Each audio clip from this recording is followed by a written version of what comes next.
Aujourd'hui, j'avais envie de témoigner mon enfantement orgasmique à l'hôpital, à la maternité pour mon deuxième bébé. J'avais envie de témoigner parce que je sais que ça peut inspirer certaines femmes, je sais que ça peut montrer tout simplement une autre image de l'enfantement. Alors oui, il est possible d'avoir un enfantement orgasmique même à la maternité. Je ne vais pas vous parler de toute la préparation que j'ai fait, je ne vais pas non plus vous parler de mon premier enfantement. Je vais juste vous parler de cette journée en commençant par, si quand même, le fait que j'avais vraiment envie d'enfanter à la maison. Donc j'avais une sage-femme qui devait venir, mais qui pouvait m'accompagner seulement jusqu'à 41 plus 5. J'attendais, je buvais de la sauge, je marchais beaucoup, mais mon bébé était bien au chaud, il ne voulait pas sortir. Et puis j'ai commencé quand même à avoir un peu de tristesse parce que j'avais vraiment envie de faire cet enfantement à la maison et je voyais que les jours défilaient et il n'y a rien qui se passait. J'avais aucun signe. Et puis le jeudi, je commence à avoir les vagues qui arrivent. Et je me dis, voilà, les vagues commençaient à arriver au niveau du col et je me dis, mais ça va être pour cette nuit en fait. Donc voilà, j'étais vraiment super contente parce que c'était le dernier jour où la sage-femme pouvait m'accompagner pour être à la maison avec moi. Donc je préparais mes bâches, j'étais en train de tout préparer. La voisine nous a invités pour manger une moule frite et j'ai accepté. Et pendant le repas, je me souviens que je sentais les vagues qui commençaient à s'intensifier. Et voilà, j'étais de bonne humeur. Mes parents venaient de prendre ma petite, qui avait 5 ans à l'époque.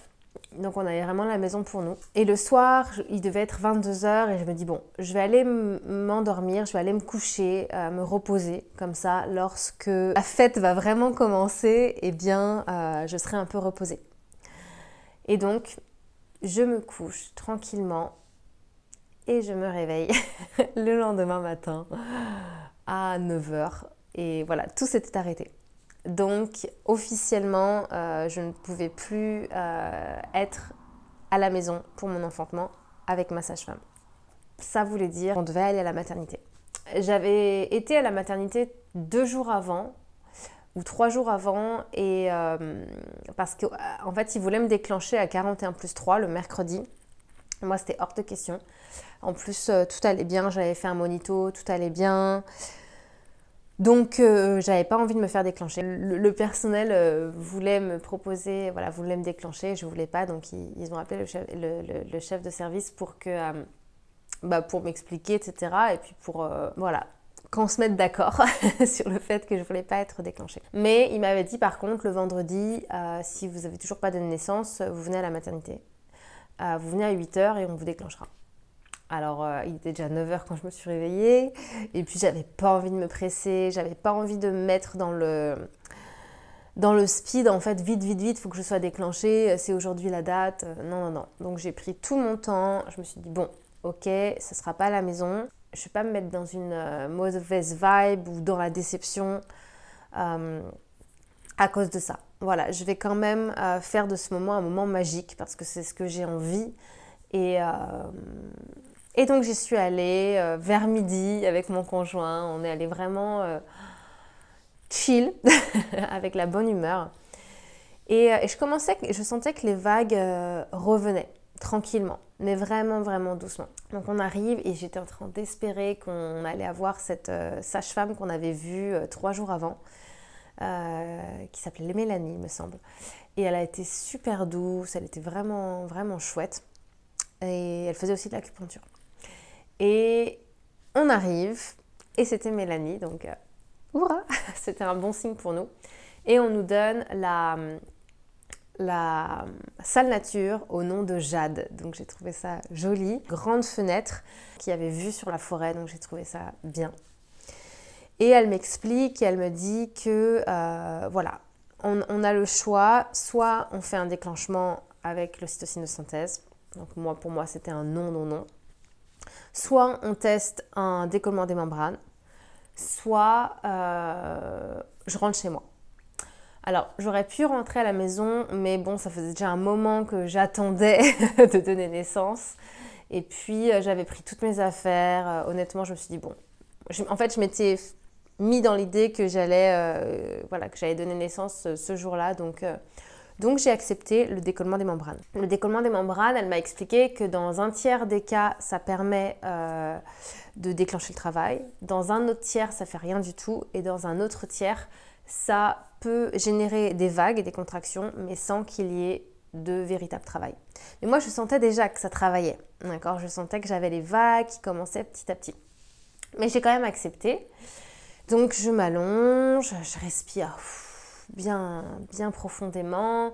Donc ici, la sage-femme, elle vient insérer un doigt au niveau du col et en fait, elle décolle la membrane qui est au-dessus. D'accord ? Et je respire, j'essaye vraiment d'être dans le plus de relaxation possible.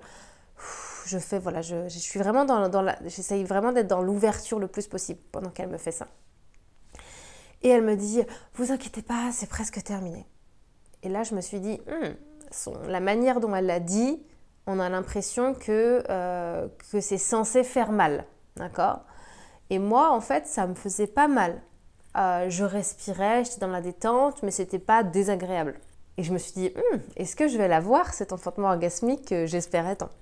Peut-être que c'était entre guillemets un petit indice que peut-être que ça allait arriver. Mais bon, bien entendu, un enfantement, même si on visualise un enfantement orgasmique, même si on fait tout pour en avoir un, au niveau de la préparation, on ne peut jamais savoir, d'accord ? C'est toujours dans les mains mystérieuses de l'univers.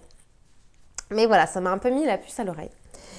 Et elle me dit, bon, si vous voulez, vous pouvez aller manger un peu, mais pas trop, hein. Moi, j'avais trop faim, je me suis pris un gros bagel au houmous. Mais bon, je sentais que mon corps en avait besoin à ce moment-là. Puis on revient tranquillement et elle me dit, j'ai l'impression que ça n'a pas fonctionné, vous souriez trop. Je fais, mais si, je vous dis, là, je sens les vagues arriver, je sens que ça s'est intensifié. Je me suis programmée pour avoir une naissance orgasmique, donc elle me regarde avec un petit sourire. C'est quoi cette Uberlulu mais bon. Et donc, elle me fait, est-ce que ça vous va si on refait un petit peu ? Pour moi, c'était OK, en fait. Donc, je l'ai laissé faire. Donc, elle a refait un autre décollement des membranes. Mais cette fois-ci, elle a un petit peu écorché la poche. Donc, ça veut dire qu'après, j'avais un peu de liquide qui s'en allait. Mais je lui en voulais pas. Franchement, elle était tellement sympa. Elle était vraiment très douce. Vraiment dans la physio, je sentais que... Voilà, pour moi, c'était OK. Et je sens que ça commence encore une fois. Voilà, ça prend quand même un autre palier. Je sens que les vagues arrivent. Et je lui dis que je vais aller me promener. Il y avait la forêt juste en bas. Je me suis dit, moi, je vais aller me promener. Elle me dit, vous savez, normalement, quand il y a une intervention, donc là, il y avait quand même une intervention parce qu'il y avait un décollement des membranes, vous n'avez pas le droit de partir, quoi. Elle a bien senti que de toute manière, elle n'arriverait pas à me retenir d'aller me promener, quoi. Je sentais que j'avais besoin d'aller me promener, j'avais besoin d'aller voir la forêt. Elle me dit, par contre, vous me promettez de ne pas enfanter dans la forêt. Je fais oui, d'accord. Avant d'arriver dans la forêt, je sens que les vagues s'intensifient. Et je commence ma marche de naissance, donc une marche un peu rigolote où on bouge le bassin, etc. Et dès que je commence à la faire, waouh, ça me soulage direct, ça me fait vraiment du bien. Donc je continue à faire ma petite marche. Et là, on passe devant un entraînement rugby. Donc je me suis dit, bon, je vais peut-être marcher normalement parce que bon, marcher un peu bizarre comme ça.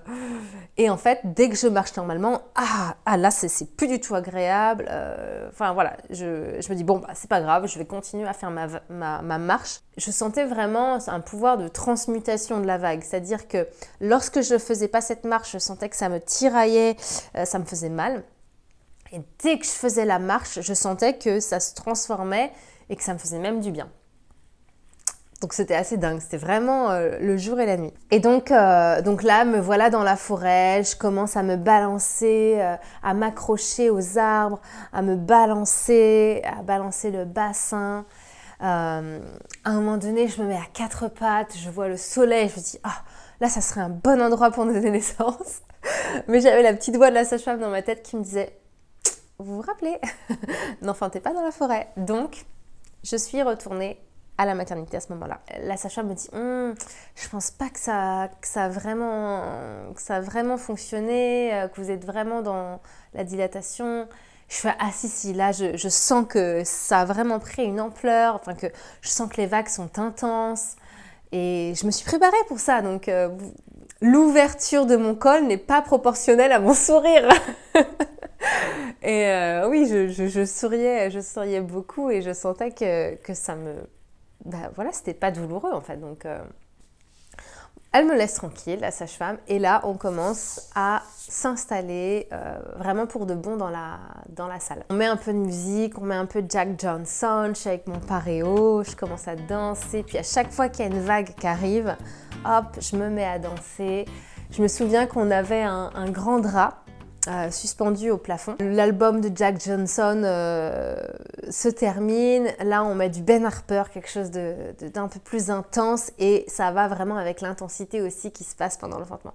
Et là, en fait, à chaque fois qu'il y avait les vagues, j'étais vraiment obligée de me mettre dans une danse un peu tribale, sexy, je ne sais pas comment expliquer, mais en tout cas, il fallait vraiment que je rentre complètement en moi et que je bouge en accompagnant la vague. Donc ici, le drap que j'avais, ça me permettait de me suspendre et de bouger mon bassin vraiment pour suivre en fait la vague. Et là, la sensation que j'avais, c'était vraiment une sensation au niveau du col de l'utérus et une sensation comme j'avais pu avoir lors de rapports sexuels au niveau lorsque j'avais des orgasmes du col de l'utérus. C'est-à-dire que la sensation, elle était vraiment au niveau du col. Je sentais une sensation d'expansion qui pouvait être générée dans tout mon corps. Mais c'était pas douloureux. C'était pas douloureux. Je peux pas dire que c'était douloureux. Ça ressemblait comme lorsqu'on a un rapport sexuel et que c'est intense et qu'on est entre les deux. Là que ça fait du bien, mais en même temps c'est intense. Est-ce que ça fait un peu mal? Vraiment, il y a vraiment quelque chose au-dessus de cette dualité en fait, douleur, plaisir. Mais lorsqu'on fait l'amour, bien voilà, on est dans une atmosphère où on est en confiance, en sécurité. Et donc, on ne s'accroche pas à cette intensité, on n'a pas peur de cette intensité. Et bien là, pareil, j'avais pas peur de cette intensité-là qui était agréable même. Il y avait vraiment une atmosphère très sensuelle, même sexuelle finalement, dans le sens où je me sentais sexy, je me sentais...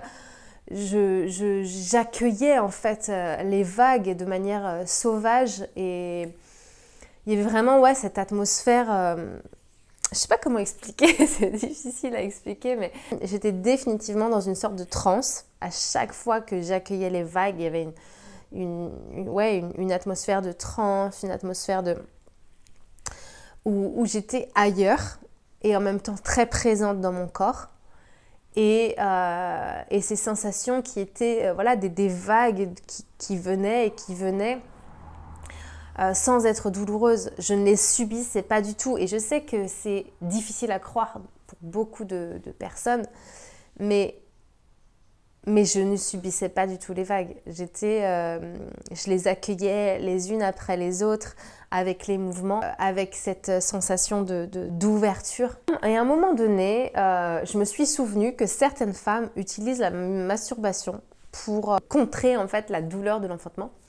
Et je me suis dit, tiens, pourquoi pas, je vais essayer.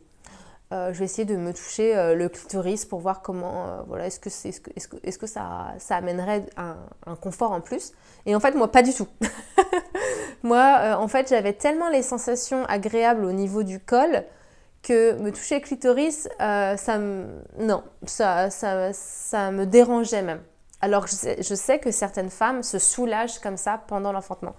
Donc, c'est vraiment quelque chose finalement qui est très personnel, qui est vraiment dans au niveau de le ressenti, quoi. Chaque femme est différente et donc chaque femme va ressentir les choses de manière différente et ce qui va marcher pour l'une ne va pas marcher pour l'autre.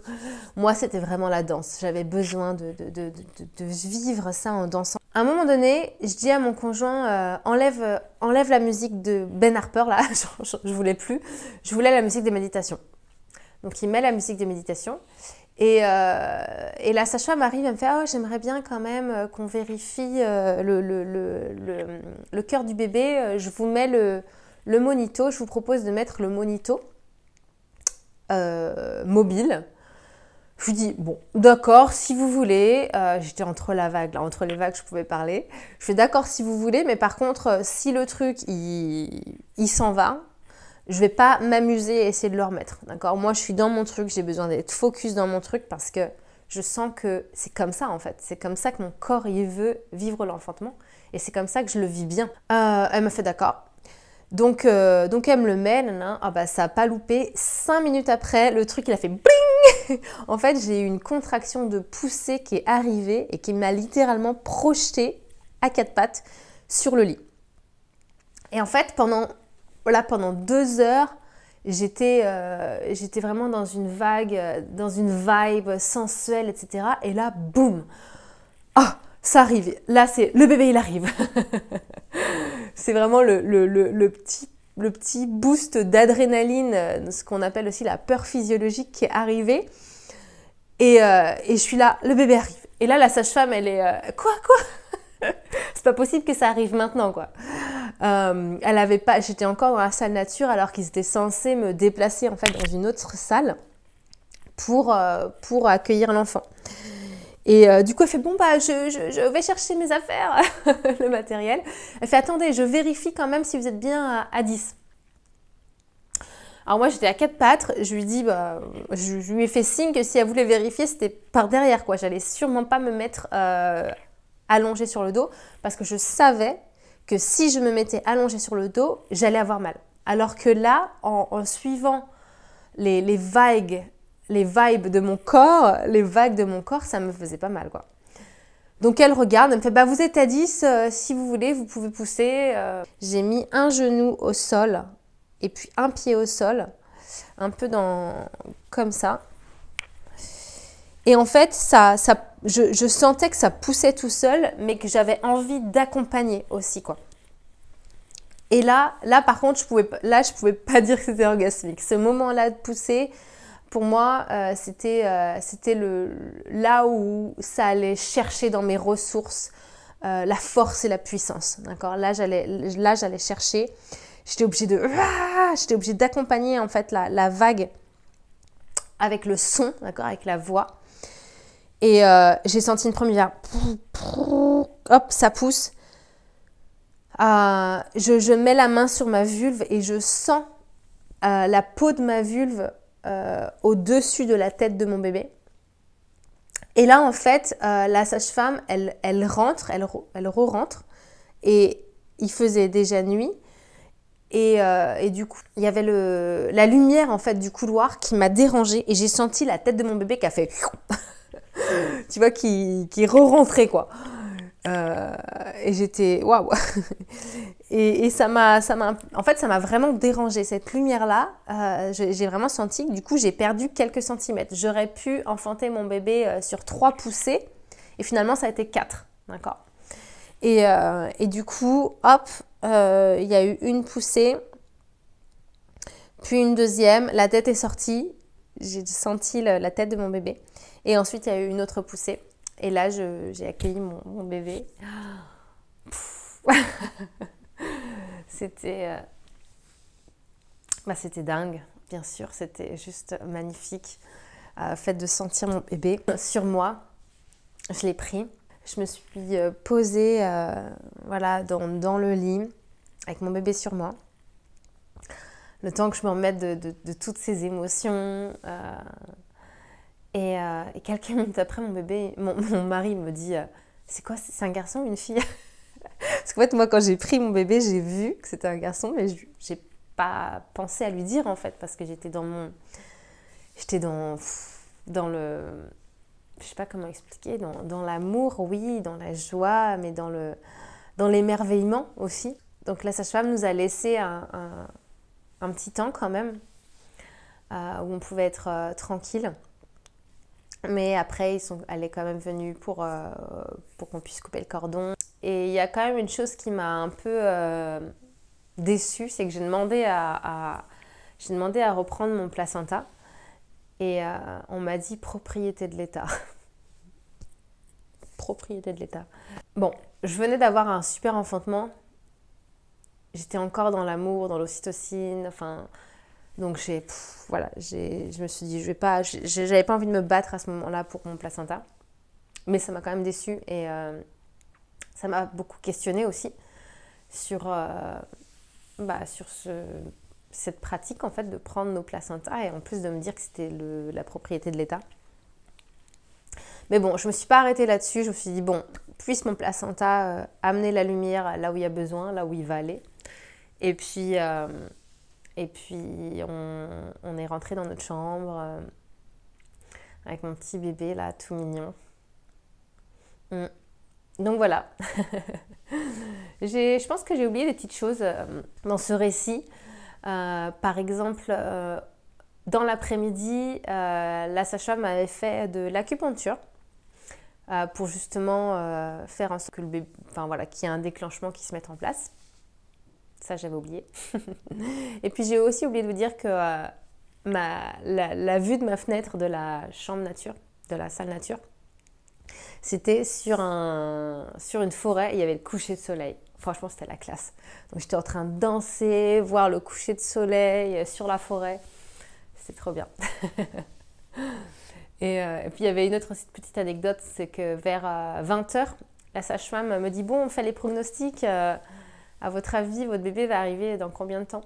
Et moi, je dis « Bon, à 22h. » Mon mari dit 23h et la sage-femme disait minuit. Finalement, il est arrivé à 21h. Il est arrivé 1 heure après cette conversation-là, quoi. Donc, c'était assez dingue parce qu'en fait, entre les contractions, je pouvais parler normalement. Et c'est vraiment pendant les vagues que là, je me mettais complètement dans mon truc, quoi. Et donc, voilà le récit de la naissance orgasmique que j'ai vécue à l'hôpital. Comme quoi, c'est possible, en fait, de vivre une naissance orgasmique à l'hôpital. Et quand je dis orgasmique, parce que oui, j'ai eu des vagues, en fait, des vagues de plaisir, en fait, qui sont arrivées, qui étaient vraiment au niveau du col. Et en même temps, ça ne me paraît pas si insensé que ça, parce que le col, on sait que le col est à la fois, peut être une source de douleur, ça on le sait, mais aussi peut être une source de plaisir. Notamment avec les orgasmes du col qu'on peut avoir lors d'un rapport sexuel. Donc, ça me semble presque logique qu'on puisse ressentir du plaisir lors de l'enfantement parce que le col se dilate à 10 cm. Et après, c'est clair que pour moi, la phase de la poussée, c'était pas orgasmique. Là, j'allais chercher, d'ailleurs, ça me fait penser à mes cours de sport que j'avais avant la grossesse où j'allais vraiment chercher... vraiment les ressources, et ça me fait penser à ça. Quand j'étais sur le moment, je me suis dit, tiens, merci les cours de sport que j'ai fait qui allaient me chercher cette niaque, en fait, quoi. Mais cette phase-là, c'était 5 minutes. Ça a été 4 poussées, 5 minutes. Donc, finalement, je retiens plutôt les quelques heures d'ouverture du col avec les vagues de plaisir, plutôt que cette partie-là qui était plus intense pour moi. Voilà. En tout cas, merci de ton écoute. Et puis, je sais que moi, ça m'avait personnellement beaucoup aidé que d'entendre les récits de naissance des autres femmes, que d'entendre les récits de naissance plaisir, de naissance orgasmique. Moi, ça m'a nourri, en fait. Ça a nourri mon subconscient et ça m'a permis d'y croire.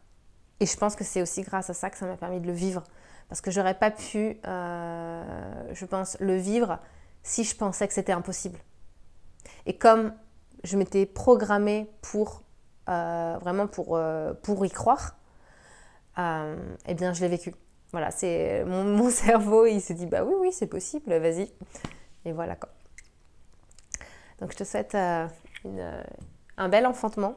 Tout se passe comme l'univers le veut aussi, hein, d'accord ? Même si on se prépare à avoir une naissance orgasmique, même si on se programme pour ça, On ne peut jamais savoir comment va se passer le déroulé d'une naissance. Donc il y a aussi vraiment cette acceptation radicale à mettre en place, en tout cas avoir cette approche-là d'accepter en fait ce qui se passe. Si j'étais restée dans la déception de pas pouvoir faire naître mon bébé à la maison, si j'étais restée dans cette déception-là, si j'étais restée dans la tristesse ou même dans la colère, j'aurais pas pu vivre une naissance comme ça. Ça m'a vraiment demandé d'accepter et de faire un shift. De me dire, ok, je vais à la maternité, mais comment est-ce que je peux faire de ce moment un moment magique, quoi qu'il en soit. Alors que si je m'étais dit, oh mince, je suis à l'hôpital, j'aime pas l'hôpital, j'aurais pas pu vivre la naissance comme ça. Voilà. À bientôt. Ciao.